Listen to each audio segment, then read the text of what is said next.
A menos que quieras los sesos de tu amigo por todas partes. Escucha, Jeff. Baja tu arma y olvidaremos todo este asunto, ¿sí?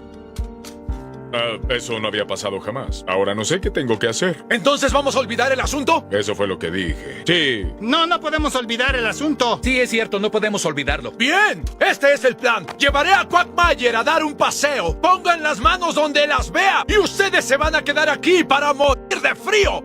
¡Súbelas bien! Uy, mi camisa está muy corta. Está bien, puedes dejarlas a la mitad para que no se te vea la lonja. Gracias. Oye, si viéramos a este Jeff más a menudo, no habríamos querido matarte. ¡Hasta la vista, imbéciles!